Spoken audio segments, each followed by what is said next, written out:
दोस्तों, अगर आज आपकी मौत हो जाए तो क्या आप इंसान बनकर लौटेंगे या फिर वही कुत्ता, वही बैल, वही सांप जिसे आप रोज सड़क पर देखते हैं। गरुड़ पुराण कहता है, अगला शरीर आपके कर्मों पर तय होता है। जिस कुत्ते को आप पत्थर मारते हैं, क्या पता कभी वह भी आप जैसा इंसान रहा हो। आज हम खोलने वाले हैं गरुड़ पुराण का वो सच जो आपको रात में सोने नहीं देगा।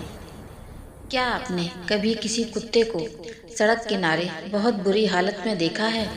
उसकी आंखों में एक अजीब सी लाचारी होती है, जैसे वह कुछ कहना चाहता हो पर कह नहीं सकता। क्या आपने कभी किसी बैल को भारी बोझ ढोते हुए देखा है, जिसकी आंखों से आंसू बह रहे हों? हम अक्सर उन्हें देखकर सोचते हैं कि बेचारा जानवर है, पर क्या आपने कभी यह सोचा है कि उस जानवर की खाल के अंदर कौन है? क्या पता वह आत्मा जो आज उस कुत्ते या बैल के शरीर में तड़प रही है, पिछले जन्म में कोई बड़ा सेठ, कोई विद्वान या शायद आप और हम जैसा ही कोई इंसान रहा हो।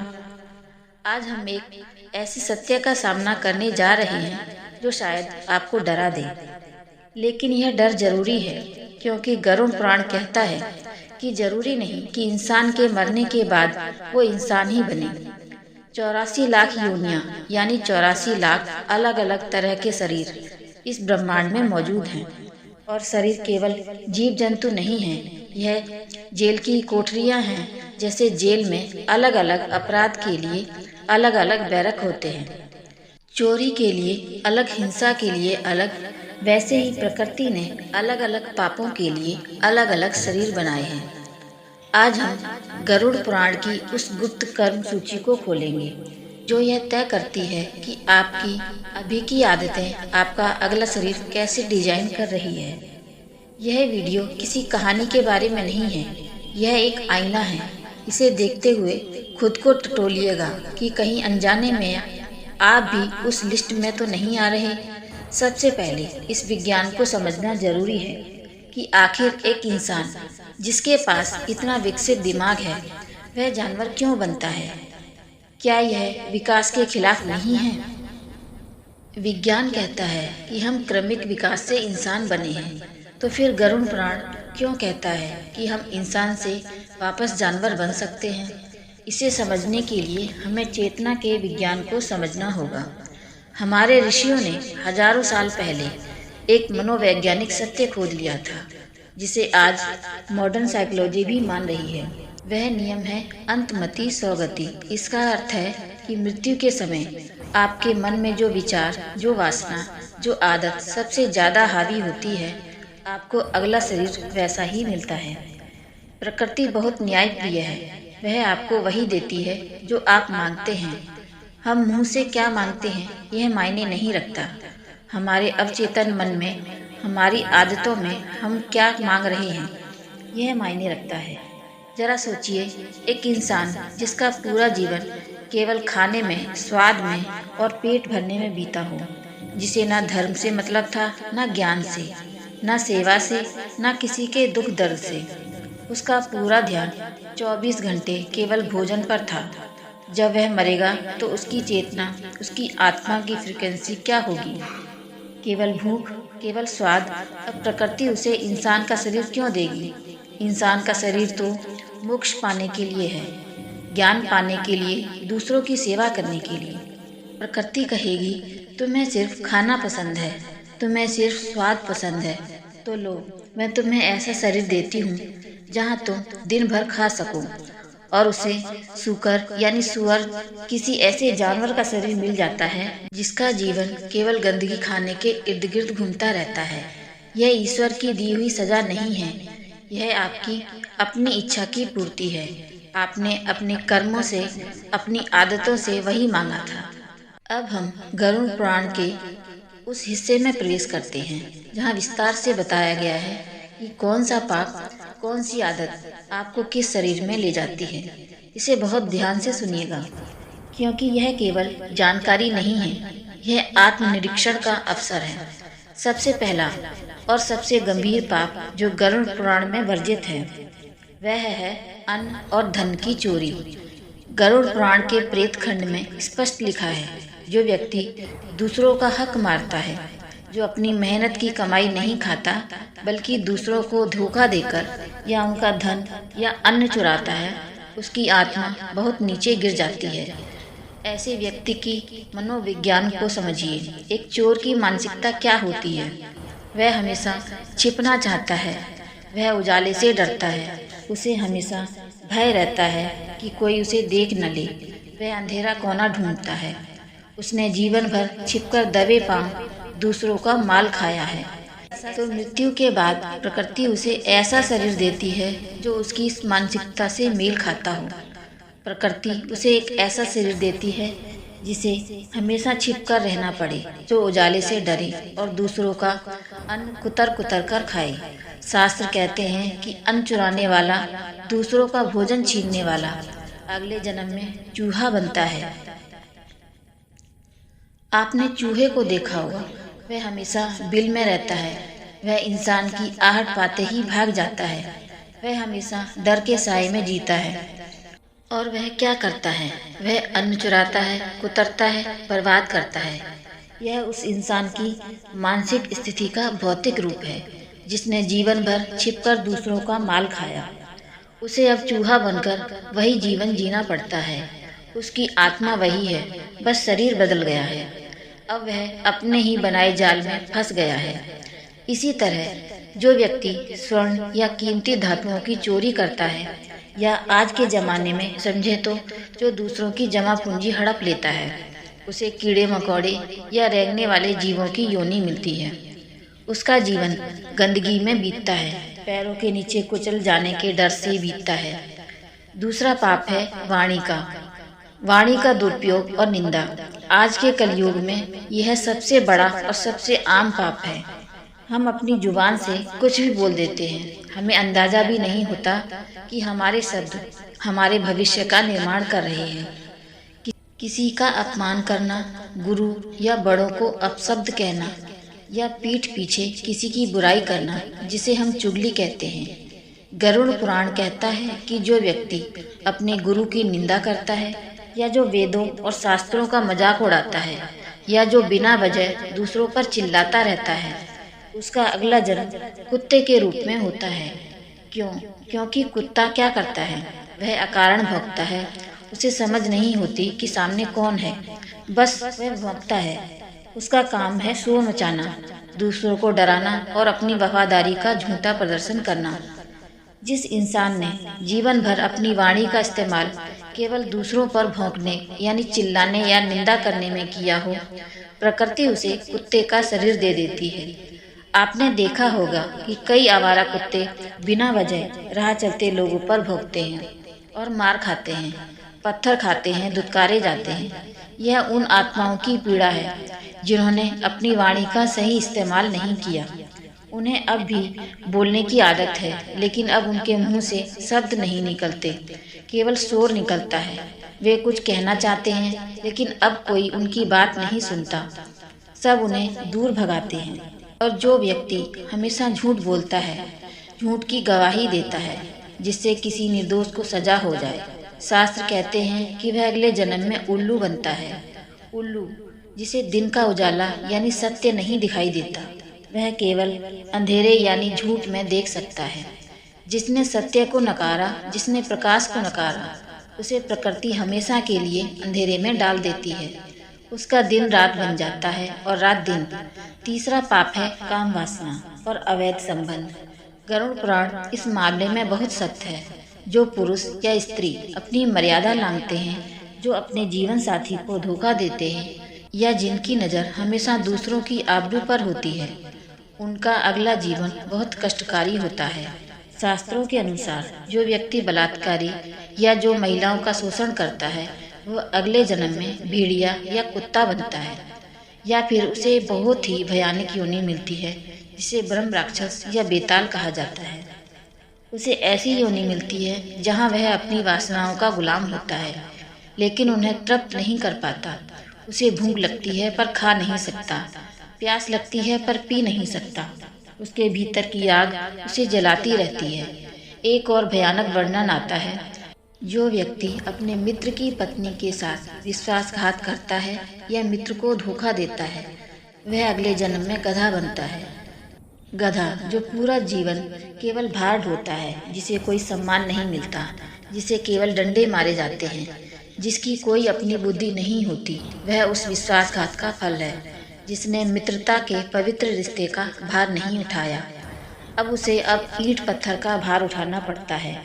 यह प्रकृति का व्यंग है। चौथा पाप है हिंसा और क्रूरता। जो लोग बात बात पर हिंसा करते हैं, जो निर्दोष जानवरों को मारते हैं या उन्हें दूसरों को तड़पाने में मजा आता है। आज हम देखते हैं कि कई लोग शौक के लिए शिकार करते हैं या जानवरों को सताते हैं। गरुड़ पुराण कहता है कि हिंसा करने वाले व्यक्ति के भीतर एक भयानक तप और जहर भर जाता है। उसकी रगों में दया नहीं, क्रूरता बहती है। ऐसा व्यक्ति अगले जन्म में हिंसक पशु बनता है, जैसे शेर, बाघ या फिर बिच्छू और सांप। विशेषकर वो लोग जो छिपकर वार करते हैं, जो ईर्ष्या में जलते रहते हैं और मौका मिलते ही डस लेते हैं, जो सामने मीठे होते हैं लेकिन पीठ पीछे छुरा घोंपते हैं, वे अगले जन्म में सांप बनते हैं। एक सांप का जीवन कैसा होता है, जरा सोचिए। वह हमेशा अकेला रहता है, उसका कोई दोस्त नहीं होता, हर कोई उससे नफरत करता है। उसे देखते ही लोग मारने को दौड़ते हैं, लाठियां बरसाते हैं और वह हमेशा अपने बिल में अंधेरे में जमीन के नीचे सिकुड़ा रहता है। उसके मुंह में जहर है, इसलिए कोई उसे प्यार नहीं करता। जरा सोचिए, क्या आप ऐसा जीवन चाहते हैं जहां हर कोई आपको देखते ही मारने के लिए पत्थर उठा ले, जहां आप किसी के गले ना लग सकें क्योंकि आप जहरीले हैं? यही सांप की योनि है। ईर्ष्या इंसान को अंदर ही अंदर जलाती है और अंत में उसे विषैला बना देती है। पांचवा पाप है घमंड और अहंकार। क्या आपको अपने धन, अपने रूप या अपनी ताकत पर घमंड है? क्या आप दूसरों को तुच्छ समझते हैं? क्या आपको लगता है कि बाकी सब बेवकूफ़ है और सिर्फ आप समझदार हैं? गरुड़ पुराण में एक कथा आती है जहाँ बताया गया है कि जो व्यक्ति दूसरों को हमेशा नीचा दिखाता है, वह अगले जन्म में कौवा बनता है। जो कौवा हमेशा काँव काँव करता है, जिसे कोई पसंद नहीं करता, लोग उसे अपशकुन मानते हैं। और सबसे बड़ी बात, कौवा उड़ता तो आकाश में है, लेकिन उसकी नज़र हमेशा नीचे गंदगी पर रहती है। वह सड़ा गला मांस खाता है। अहंकार इंसान को अंधा कर देता है। उसे लगता है कि वह सबसे ऊपर है, इसलिए प्रकृति उसे ऐसी योनि देती है जहाँ वह ऊपर तो उड़ता है पक्षी बनकर, लेकिन उसका भोजन गंदगी होता है। यह अहंकार की असली जगह है। आप जितना खुद को बड़ा समझेंगे, प्रकृति आपको उतना ही नीचे गिराएगी, ताकि आप विनम्रता का पाठ सीख सकें। छठा पाप है कर्ज न चुकाना। यह बहुत ध्यान से सुनिएगा, क्योंकि आज के समय में यह बहुत आम है। हम बैंक से लोन लेते हैं, दोस्तों से उधार लेते हैं, या फिर सोचते हैं कि अगर नहीं चुकाया तो क्या हो जाएगा। हम सोचते हैं कि हम चालाक हैं, हमने सामने वाले को ठग लिया। लेकिन गरुड़ पुराण कहता है कि यह सबसे महंगा सौदा है जो आपने किया है। शास्त्र कहते हैं कि अगर आप किसी का कर्ज चुकाए बिना मर जाते हैं जानबूझकर, तो आपको अगले जन्म में उस व्यक्ति के घर में पशु बनकर जन्म लेना पड़ता है, घोड़ा, बैल, भैंस या कुत्ता बनकर। और तब तक उसके काम करने पड़ते हैं, जब तक पसीना बहाना पड़ता है, तब तक कि आपकी मेहनत से एक एक पैसा, एक एक पाई ब्याज सहित वसूल न हो जाए।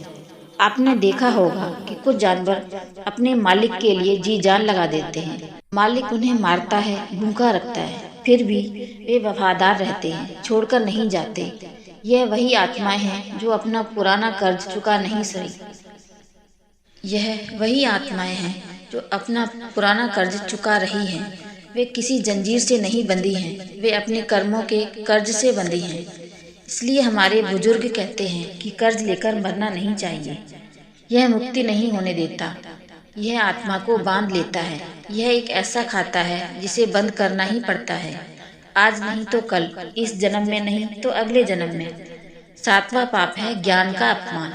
जो लोग विद्वानों का, किताबों का या ज्ञान का मजाक उड़ाते हैं, जिन्हें लगता है कि वे सब जानते हैं और बड़ों की सलाह नहीं मानते, जो सत्संग में जाकर भी सोते हैं या व्यर्थ की बातें करते हैं, ऐसे लोग अगले जन्म में बैल बनते हैं।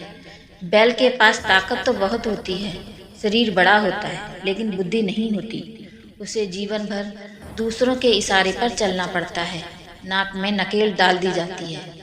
जिसने विवेक का इस्तेमाल नहीं किया, जिसने बुद्धि का सम्मान नहीं किया, उससे प्रकृति बुद्धि छीन लेती है, उसे एक जड़ बुद्धि जानवर बना देती है। यह तो केवल कुछ उदाहरण है। गरुड़ पुराण में ऐसी हजारों सूचियां हैं। जो मांस खाता है, जो शराब पीता है, जो झूठ बोलता है, जो धोखा देता है, सबके लिए एक एक योनि निर्धारित है। यह कोई डराने वाली कहानी नहीं है। यह एक गणित है। जैसा बीज बोओगे वैसा फल मिलेगा। अगर आप बबूल का पेड़ लगाएंगे तो आम नहीं खा सकते। अगर आप पशुओं वाले कर्म करेंगे तो मनुष्य का शरीर नहीं मिल सकता। मनुष्य का शरीर एक दुर्लभ उपहार है जो केवल पुण्य कर्मों से मिलता है। इसे गंवाना सबसे बड़ी मूर्खता है।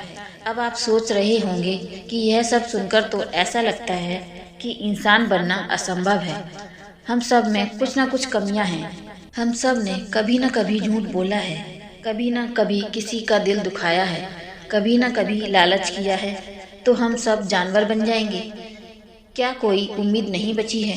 क्या हम सब नर्क की ओर जा रहे हैं? यहीं पर गरुड़ पुराण हमें एक रास्ता दिखाता है कि यह लिस्ट डराने के लिए नहीं, सुधारने के लिए है। यह एक डायग्नोसिस है, बीमारी का पता लगाना ताकि इलाज किया जा सके।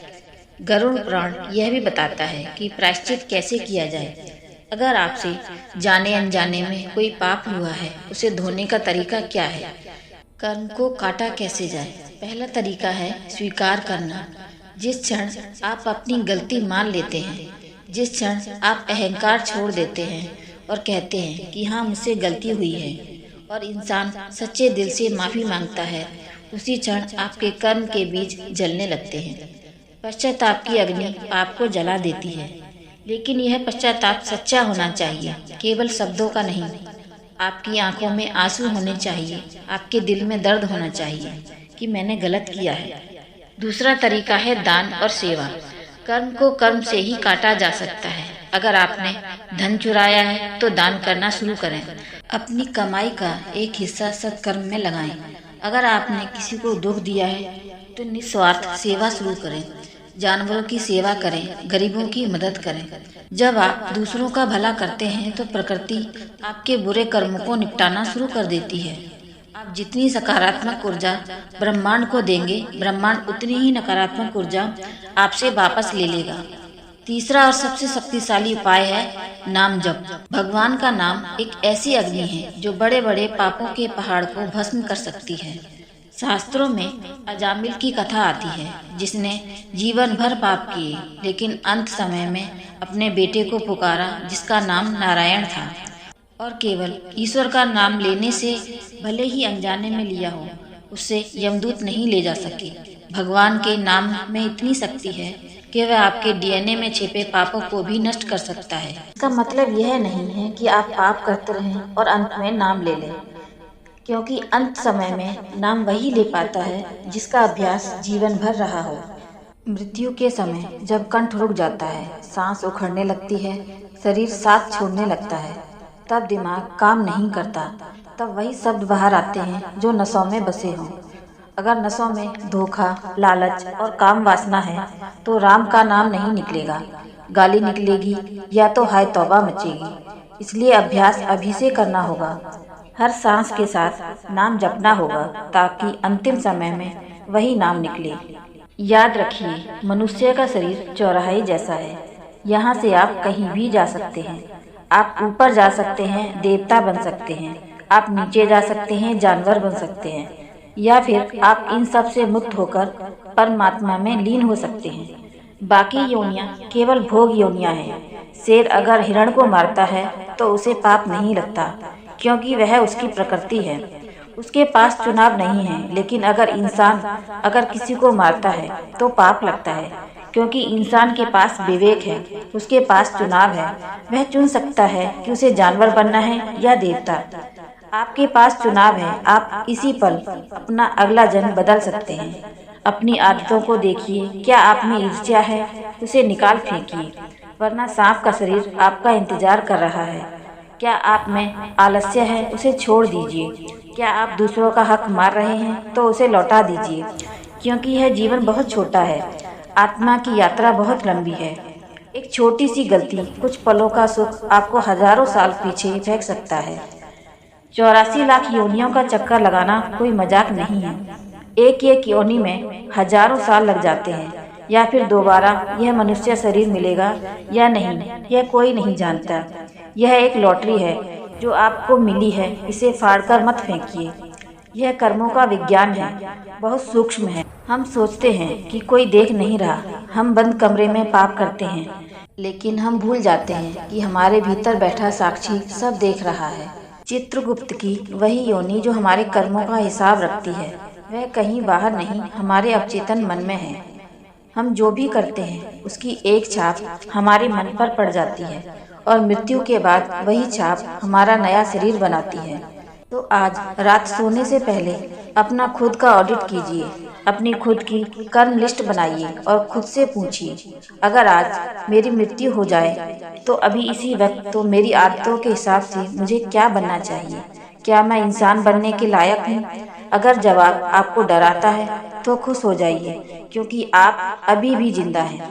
आपके पास बदलने का वक्त है। कल का सूरज आपके लिए एक नया मौका लेकर आएगा। गरुड़ पुराण कहता है कि मनुष्य वही है जो अपने पतन को जानता है और उत्थान का प्रयास करता है। जानवर कभी नहीं सोचता कि वह जानवर क्यों है, केवल इंसान सोच सकता है। यही आपकी शक्ति है। तो इस शक्ति को पहचानिए, अपने कर्मों को सुधारिए और इस जीवन को ऐसा बनाइए कि यमराज भी आपका स्वागत करें, ना कि आपको जंजीरों में बांधकर ले जाएं। अगर इस वीडियो ने आपकी आंखों पर से पर्दा हटाया हो, अगर आपको लगा हो कि यह चेतावनी आपके काम की है, तो इस वीडियो को अपने दोस्तों और परिवार वालों के साथ शेयर कीजिए जिनकी आपको परवाह है। शायद यह ज्ञान उनकी भी दिशा बदल दे। शायद यह किसी को एक गलत कदम उठाने से रोक ले। और नीचे कमेंट में लिखिए कि मैं अपने कर्मों को सुधारूंगा। यह सिर्फ एक कमेंट नहीं है, ये ब्रह्मांड के साथ आपका एक वादा होगा।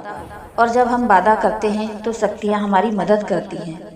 ऐसे ही और गहरे रहस्यों को जानने के लिए द डिवाइन स्केल को सब्सक्राइब करना ना भूलें। हम फिर मिलेंगे अगली वीडियो में एक और सत्य के साथ। तब तक अच्छे कर्म करते रहिए, क्योंकि कर्म कभी पीछा नहीं छोड़ते। हर हर महादेव।